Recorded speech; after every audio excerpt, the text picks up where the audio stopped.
Hi, my name is Chris Hicks and I'm presenting our paper, A Vehicular DAA Scheme for Unlinkable ECDSA Pseudonyms in V2X. This is work I did with Flavio Garcia whilst I was at the University of Birmingham. When I say V2X, or Vehicle to Everything Communication, this is the picture I want you to have in mind, the digital and highly connected city of tomorrow. A future in which vehicles talk to one another and to roadside and centralised infrastructure in order to enhance the safety and efficiency of transportation. In particular, the killer apps for V2X are expected to be platooning, real-time congestion warning, and emergency electronic brake lights. But what do we need before we can make this happen? Well, beyond the functional capacity to send and receive broadcast messages, there are a number of security, privacy, trust, and standardization requirements. I won't go through all or even mention all of these in detail, but at a high level, V2X requires, first and foremost, security mechanisms to ensure that the messages can both be authenticated and authorized by a relying party.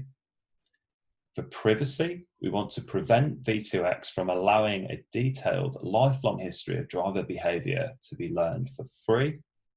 This centers around the concept of unlinkability, which is largely based on the provision of pseudonymous vehicle identities. Since we prioritize unlinkability and provide vehicles with multiple pseudonyms, we also need to consider the implications for trust.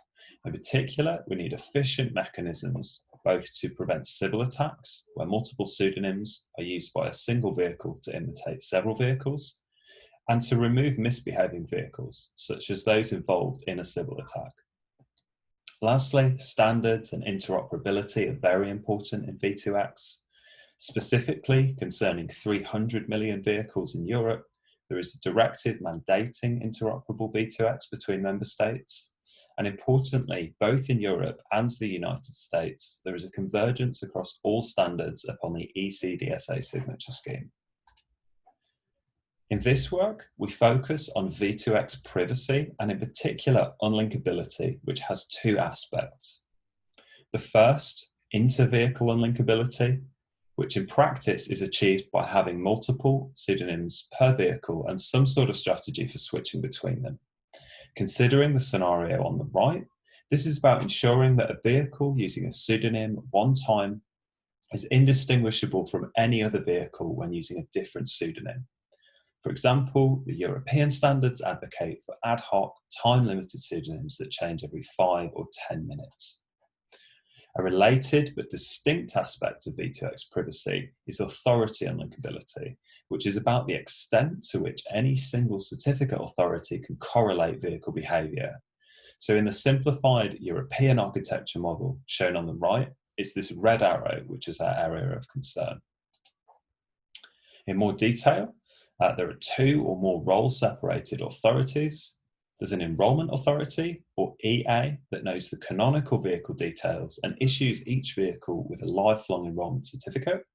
And there's an authorization authority, or AA, which, when presented with an enrolment certificate, will issue vehicles with the pseudonymous and time-limited certificates that provide inter-vehicle unlinkability. The problem with this scenario is that the AA learns every time that a vehicle requests a pseudonym. Indeed, a corrupted AA can correlate long-term vehicle behavior by associating multiple inter-vehicle pseudonyms to a single source. The solution to this problem that we propose in our paper is to essentially replace the long-term ECDSA vehicle enrolment credential and its associated protocols with those of direct anonymous attestation, or DAA.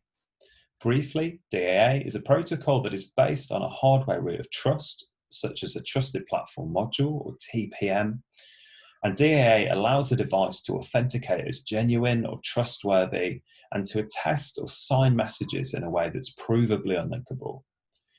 DAA and related protocols is already implemented in millions of devices worldwide and is also included in the latest international TPM standards. At a high level, DAA is a protocol with 4 key phases. Firstly, there's an issue phase in which the device and its TPM, collectively known as a platform, interact with a trusted issuer to receive a blindly signed DAA credential. Then there's a signing phase in which the device can sign arbitrary messages by producing a signature proof of knowledge or SPK on the message, both of the secret key and with respect to a so-called base name or BSN. These base names are a mechanism for allowing user-controlled unlinkability, and in more detail, they define a generator as some group such that using a fresh base name for each signature ensures that the signature cannot be linked to any other from the same platform. To verify a signature, the verifier runs a verify phase, and then the verifier can also try to link the two signatures to the same platform by running a link phase. The application of the DAA protocol to the V2X authority unlinkability use case is then as follows. First, the EA, rather than issuing a standard ECDSA enrollment certificate, will blindly issue a DAA credential. Then, to request a standard ECDSA pseudonym, the vehicle will use the DAA signing algorithm to attest to a message that specifies the pseudonym public key, a specific validity period, and a token to prevent civil attacks. The AA will verify the vehicle's signature using the DAA verify algorithm. It will check the Sybil token, and then it will sign the requested public key using ECDSA. Finally, the vehicle will sign and broadcast European standard ECDSA safety messages, and relying parties will also verify using the standard algorithm.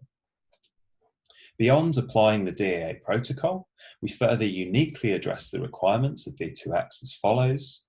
We achieve Sybil resistance with a global map between each ECDSA pseudonym validity period and elements in subgroup G. Then, each vehicle during the issue phase of the DAA protocol generates a unique Sybil public key that is blindly signed by the EA. Each DAA signature then additionally includes a Sybil token along with a proof of knowledge of the Sybil secret and the EA signature on its public key. The AA keeps track of all the Sybil tokens it has seen and uses these to detect any vehicle that might try to request more than one pseudonym for a particular period. We allow for the removal of misbehaving vehicles using both the native DAA private key-based revocation, which allows for vehicle removal based on canonical information or a leaked private key, and also message-based revocation using so-called enhanced privacy ID, EPID, and associated techniques for signature-based DAA revocation. Lastly, we retain the use of standard ECDSA message signing and verification on inter-vehicle broadcast messages, ensuring both standards compatibility and the performance necessary for real-world operation.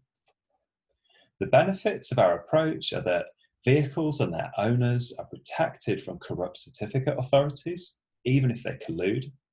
In other words, because of the properties of the DAA protocol, the AA cannot learn whether two pseudonyms for different validity periods are requested by a single vehicle.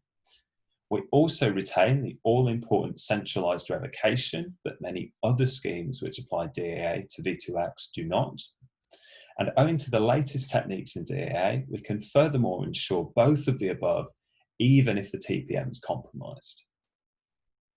In addition, our techniques introduce only a small bandwidth overhead of essentially one DAA attestation or signature per pseudonym request. And consequently, our approach scales well in bandwidth to even small epoch periods such as 1 minute. In addition, as we retain large parts of the standard European architecture and the ECDSA algorithm for inter-vehicle messaging, our approach, whilst providing better privacy for vehicle users, is compatible with many of the international V2X standards.